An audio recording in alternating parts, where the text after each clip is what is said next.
Welcome back Alila Channel. Bareng gua Zul dan lu. Dahlan. Assalamualaikum warahmatullahi wabarakatuh.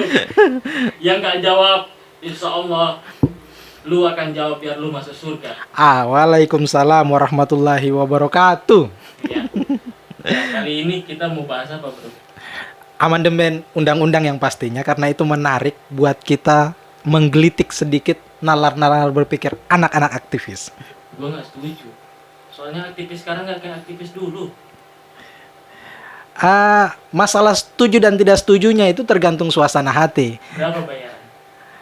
Kita tanyakan sama pemilik. Jangan lupa subscribe ya pastinya ya, bro ya. Jelas. Oke lah, kalau lu mau ngajak gua bahas amandemen boleh juga, bro. Oke, mungkin pertanyaan gua paling sederhana dulu. Ketika negara ini kan sudah 3 kali ya Amandemen. merubah amandemen kan Undang-Undang 1945, yaitu tahun 1900 berapa? 1998 97 98 terus 2000. 99 2001. Betul ya? Ya. Misalnya gue nggak salah ya. Siap. Oke. Nah ini kan akan dilakukan sama senior kita nih cerita. Iya. Cia. Punya senior ya di parlemen. Bro. Orang gua calon kandidat RI. Ya tentu itu senior kita dong. Aku baru sadar rupanya lu punya senior juga ya. Ya secara kan lu mau ini kan lu kan aktivis kan. Aku kira lu cuma titip wakil-wakil rakyat tapi punya senior. Aku khawatir jangan-jangan punya kaki tangan punya senior nih. Iya. Ya. Pokoknya itu udah jaminan lah. Di negara ini harus ada orang dalam. Orang dalam? Jelas. Berarti punya 2 loh. Garis tangan dengan campur tangan gitu. Kalau lu nggak punya garis tangan lu yang oke, ya pasti lu punya campur tangan. Oke. Back to laptop lah. Back to handphone. Ini gadget, bro. Zamannya industri 4.0, ya kan? Nah, menurut lo nih, dengan isu yang terjadi hari ini terkait dengan amandemen, isu terhangat itu presiden 3 periode. Ya. Ini kan sangat menarik nih. Menarik. Dari amandemen yang akan dilakukan oleh para wakil rakyat. Siap. Nah, senior gua. Iya. Wakil rakyat senior gua. Jadi kalau lu jadi wakil rakyat, udah pasti lu jadi senior gua. Karena gua Amin. Tapi wakil rakyat yang seperti apa dulu yang mau diminta nih? Yang jelas kayak lagunya Bung Iwan Fals, Om Iwan Fals atau Mbah Iwan Fals. Oh iya. Ya kan? Seperti apa? Bento.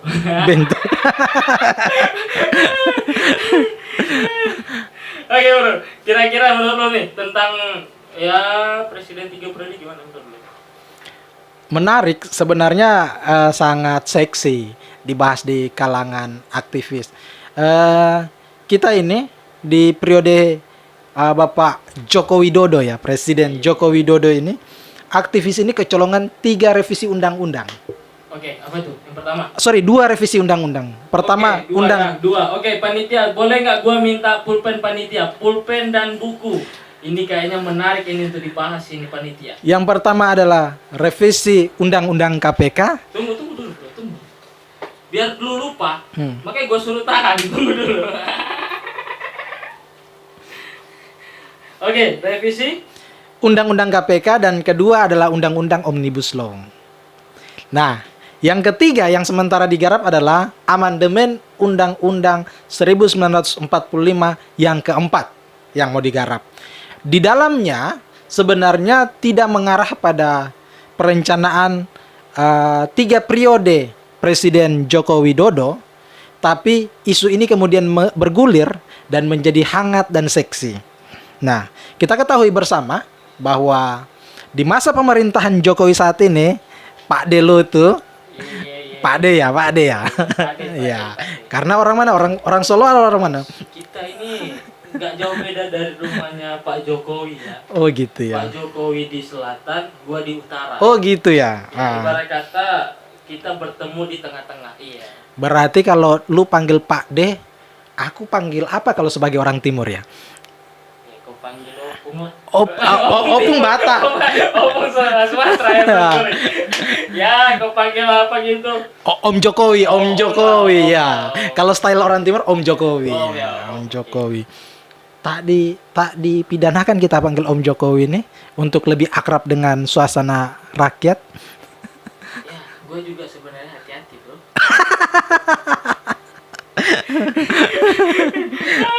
Oke, di undang-undang amandemen ini yang perlu saya sampaikan buat teman-teman kalangan aktivis ya, yang nantinya berani membahas ini. Lu tunggu, gue potong. Iya. Bahasnya jangan panjang-panjang macam jalan tol yang lagi dibangun.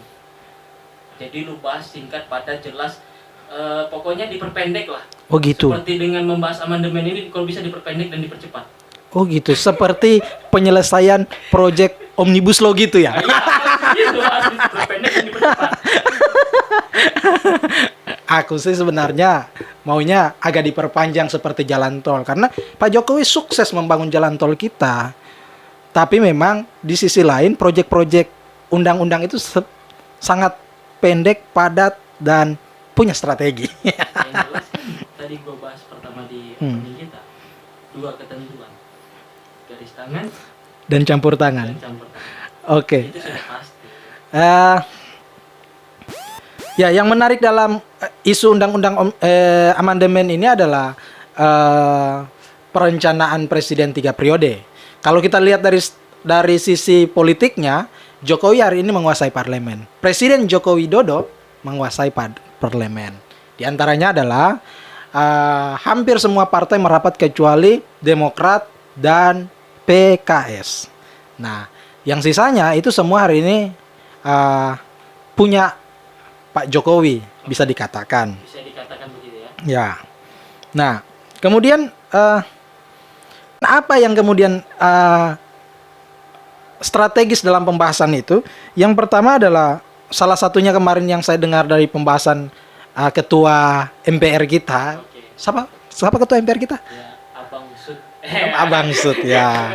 Abang Sud ya. Yang pastinya Pak Pokoknya Bambang. Abang ngajak Sud Iya. lah. Pokoknya di dalam Iya. ruangan paripurna itu pasti Abang itu ngajak sweet. Iya, Makanya paling so sweet Bang sing, Sud, Bang ya. Sud. Dan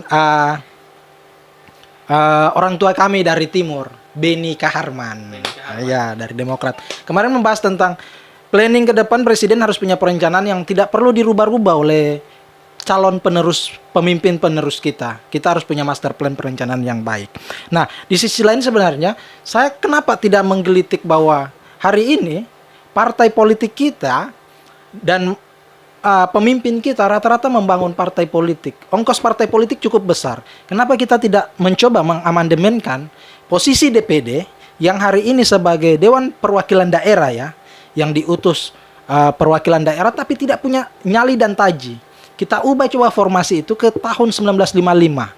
Di masa pemilihan tahun 1955, sistem pemilihan kita, legislator kita, di mana ada lewat jalur non-partai.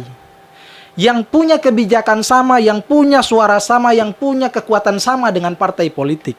Nah, kenapa itu yang tidak dibuka secara luas untuk menarik dialog kebangsaan ini? Karena apa? Yang menariknya adalah hari ini presentase orang untuk mempercayai partai politik itu menurun.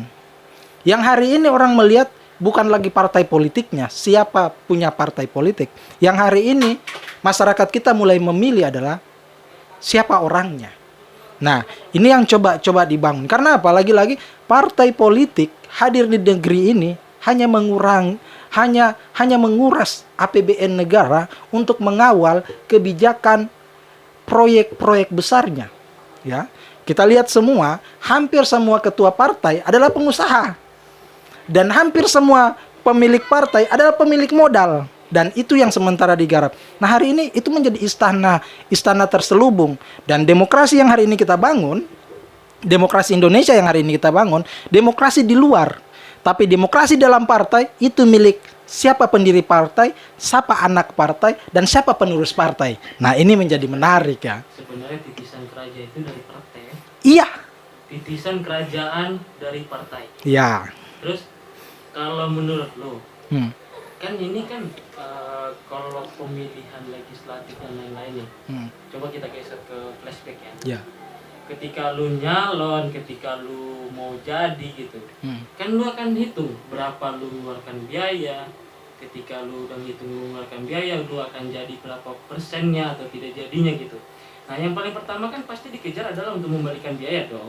Nah, menurut lu sekarang ini, kalau sudah tahu begitu, tapi gue masih melihat bro, kenapa kok masyarakat Indonesia belum peka terhadap terhadap yang terjadi hari ini? Apakah mereka ada kepanjangan ya? NPWP. Nomor piro? Wani piro. Iya. Atau ya menurut lu gimana deh itu? Iya. Kalau seandainya nih ya, ketika ini partai kita mau masuk free gitu kan? Iya. Free nih. Iya. Kekuasaan Iya. ini ada free gitu. Tapi kan lu mau jadi itu kan biaya, bro. Nah, ketika lu jadi otomatis kebijakan partai pengennya begini gitu kan. Nah, gua pernah dengar Gus Dur. Nah, apa tuh? Ingin membubarkan parlemen. Nah, itu kan menjadi sebuah tantangan bahkan sampai di ya. Nah, itu gua pernah dengar, tapi menurut lu gimana? Bro pernah baca buku Dari Lengser ke Lengser? Itu buku yang sangat menarik di mana tokoh-tokoh pemimpin kita dilengserkan akibat penyebab salah satunya yang Gus Dur lakukan. Bung Karno pernah membubarkan parlemen juga. Kemudian Gus Dur itu juga perencanaan membubarkan parlemen sebelum dia diturunkan dari jabatannya karena kekekangannya parlemen ya. Sejarah bangsa kita adalah 45 sampai dengan 59 adalah parlementer yang mana dimulai dari Muhammad Hatta dan ditutupi oleh Juanda, ayahanda Muhammadiyah ya. Dan flashback kemudian Bung Karno menarik ini menjadi demokrasi terpimpin dan sistem kemudian dia ubah presidensial di mana presiden sebagai kepala negara dan presiden sebagai kepala pemerintahan. Sementara awal kemarin pemerintahan kita adalah presiden sebagai kepala negara, sementara perdana menteri sebagai kepala pemerintahan. Sehingga negara kita ini banyak belajar ya. Kalau kita mengakui bahwa 32 tahun Soekarno berkuasa itu tidak benar sebenarnya. Bung Karno hanya berkuasa sebagai tidak, tunggu dulu. Bung Karno hanya berkuasa sebagai kepala negara tapi tidak punya kebijakan sepenuhnya kepala pemerintahan. Tapi Soeharto betul-betul super power ya. Menguasai dari tahun 65 ya kalau tidak salah sampai dengan 98. Kalau tidak diturunkan oleh masyarakat aktivis ya, 98 mahasiswa. Nah, ini menarik kemudian kita pasca reformasi dari 98 sampai 2021 kemudian muncul isu 3 periode presiden, menarik dan hari ini siapa di lingkaran aktivis pemilik pangku penguasa? Dan rata-rata itu adalah pemilik aktivis-aktivis 98 yang hari ini bergabung dengan penguasa. Bro, kan begini. Kita ini masuk dalam kelompok aktivis tahun 2000-an. Ya. Kita ya. Ya. Kita ini aktivis milenial ya. Aktivis. Teman-teman yang lagi nonton di Alila Channel, kita ini aktivis milenial. Aktivis dunia digital. Ya. Nah, senior kita itu aktivis 98, bro. Nah, bahkan tadi lu sempat sebutkan, ya kan? Lingkaran ini adalah lingkaran aktivis 98. Ya. Apakah mereka lupa? Ataukah mereka hari ini seperti yang gue katakan tadi, mereka jadi itu karena berdasarkan NPWP gitu. Nah, tentu kan pasti ada pemodal, pengusaha yang hari ini punya kepentingan gitu. Nah, ini kalau tanggapan lu sebagai aktivis milenial gimana sih? Kita tidak pungkiri ya, ongkos politik negara sebesar Indonesia ini besar ongkos politiknya ya. Itu tidak bisa dipungkiri. Tapi bukan berarti bahwa hari ini berjalan hampir 22 tahun ya. Ya, 98 ke 2021 berapa tahun kita nih, bro? 98 ke 2021 ya hampir 22 tahun ya. 22 ya. 23 tahun ya. Ya, 23 tahun. Kita memulai pemilihan presiden secara terbuka itu baru berjalan sekitar 20 tahun. 2004, 2009, 14, 2019. Ya, baru 20 tahun ya. Nah, di 2024 kita sudah menghadapi ke 25 tahun. Pendewasaan masyarakat mulai terjadi ya. Kita melihat kelas masyarakat sudah mulai terbangun, kelas menengah. Oke. Masyarakat hari ini sudah pandai tidak lagi melihat uang sebagai salah satu ukuran, Oke. tapi masyarakat sudah bisa tahu kemampuan ini. Tapi yang paling seksi hari ini adalah demokrasi kita memang hari ini maju, tapi perlahan-lahan kelihatan mundur. Salah satu negara yang pertanda bahwa demokrasinya munculnya jurang-jurang otoriter diantaranya adalah kecurangan pemilu. Oke. Kemudian yang kedua adalah penambahan masa kepemimpinan. Kemudian yang ketiga adalah memperpanjang masa kepemimpinan. Oke. Mempertambah masa kepemimpinan yang perencanaan 3 periode. Ini tanda-tanda negara yang sudah mulai terbangun opini untuk Berarti otoriter. harus awasi pemilu. Kayaknya begitu, bro. Harus awasi pemilu. Biar jujur kita. Kalau gini bro, kalau kita jujur di negeri kita, maka penuh penjara. Ya. Itu akan penuh penjara bro. Ah, Apalagi dengan fasilitas yang kita berikan ini segala macam gitu. Ya gue rasa ya senior kita tuh sudah ditangkap KPK udah banyak lah. Tapi kan itu tadi kembali kebijakan-kebijakan tadi itu. Nah sekarang ketika lu menyampaikan begitu bro, ini kalau lu jadi masyarakat nih sekarang. aku lagi jadi masyarakat Nah, nih. ya, kok dirimu jadi masyarakat Iya. sekarang. Dari masyarakat biasa. Kalau lo bilang aku jadi presiden, maka lebih seksi lagi aku bilang. Lu jadi masyarakat dulu. Iya, sekarang. iya. Nanya lu jadi masyarakat nih. Baru lu mau jadi apa kalau aku jadi masyarakat? Kalau gua tentu tetap jadi Om Iwan Fals aja. Om Iwan Fals ya. Di mana tetap jadi bento. Oke. Oke. Jadi gini, kalau lu jadi masyarakat nih sekarang. Nah, Yang tentu kan kalau masyarakat kan punya pola pikir berbeda. iya. Nah, sekarang gua ngambil lu jadi masyarakat yang hari ini masyarakat yang cerdas dalam menghadapi kontestasi pemilu. Anggaplah ini kepala daerah dulu. Iya. Oke, kita kasih contoh lu kepala daerah. Ketika lu tahu, nah kepala daerah itu adalah misalnya ini incumbent, ini Iya. yang baru mau nyalon orang kita segala macam. Nah itu kalau lu menanggapinya seperti apa bro? Kalau saya sebagai masyarakat cerdas ya, Ya. saya harus baca dulu visi misinya apa. Oke. Kemudian perencanaan apa yang sudah dilakukan, apa yang belum dilakukan. Kemudian positif tidak dia membangun. Kita memang akui bahwa tidak semua yang disampaikan oleh calon itu bisa terselesaikan semua dengan 5 tahun dia memimpin atau 10 tahun. Tapi paling tidak perencanaan itu bisa dia jalankan atau tidak. Nah, itu menjadi flashback. Bukan kita jadi tim sukses kemudian sakit hati, kemudian pindah. Kayaknya pernah sakit hati nih. Enggak begitu bro. Enggak. Gua kan nggak pernah jadi tim sukses. Enggak pernah jadi tim sukses. Nggak pernah gua jadi tim sukses. Cuma sukses. Tim kalah. Kalau lu jadi masyarakat menghadapi pilkada begitu ya. Iya. Nah, kalau lu menghadapi legislatif dari DPRD kota, provinsi sampai RI sampai DPD nih. Nah, Itu kan pilihan banyak tuh. iya, banyak betul. Kalau lu mau main NPWP tentu jelas dong. Anggap ini kita terbuka aja. Iya, tidak bisa Kalau di dipungkiri. YouTube kita nggak ada kakak nggak ada. Kalau Terbuka. Jadi kita terbuka ya. Iya. Oke. Nah. Biasanya bro, anggap nih caleg nih hitungannya nih ya. Satu orang 200, satu kota. Kota nih 200, Iya. 150. Iya. Provinsi 150 juga. Oke, berapa? 300 ya. Iya. Oke. RI 200 lah ya kan. Iya. Berapa tuh? Iya. Jadi udah 500 tuh. Datang DPD. Masuk jatuhnya 200 juga. Udah 700 bro. Datang presiden. Kalau presiden ngasih lu 300 nih pemain, lu dalam sekali coblos aja dapat 1 juta bro. Nah ini sekarang gua anggap jadi masyarakat cerdas ya. Jangan kayak yang tadi gua sampaikan. Oh iya tuh. Iya. Oke. Aku itu memang mau diajak cerdas memilih, rata-rata masyarakat kita sudah cerdas termasuk kita ya. Yang pertama yang ketika saya memilih itu adalah yang saya bangun adalah egosentris. Egosentris bukan ego kesukuan ya, tapi ego wilayah. Saya tinggal di mana, di situ orang yang diusung dari partai manapun akan saya dukung.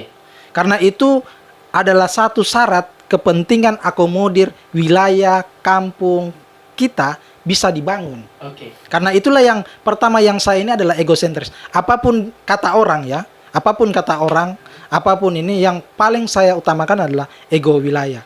Kalau misal calon lu kalah gimana? Ya itu wallahu alam ya, itu menang kalah hal yang biasa. Kalau semuanya orang berpikir kayak lu bro, tentu perumahan yang banyak dia akan menang dong. Iya. Ini yang saya mau ajak masyarakat berpikir. Saya mau ajak masyarakat berpikir bahwa kalau mau bangun kekuatan, kalau mau memilih caleg, jangan ambil uang calegnya. Ambil uang caleg dari luar, tapi pilih wilayah caleg kita. Jadi kalau misalnya saya di Kabil nih, Kecamatan Nong, saya pilih anggota DPRD ku provinsi dan kota ya dari Kabil. Nanti DPR RI terserah dari ini. Oke.